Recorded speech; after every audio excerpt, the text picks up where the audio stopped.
Quinine న్యూస్కు స్వాగతం.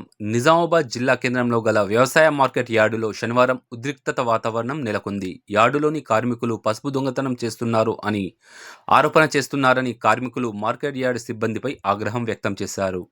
ఘటనా స్థలానికి చేరుకున్న పోలీసులు ఆందోళనకారులను అదుపులోకి తీసుకుని కేసు నమోదు చేసినట్లు పోలీసులు తెలిపారు.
ఎప్పటికప్పుడు వార్తలను వీక్షించేందుకు Q9 న్యూస్ ని సబ్స్క్రైబ్ చేసుకోండి, లైక్ చేయండి, షేర్ చేయండి.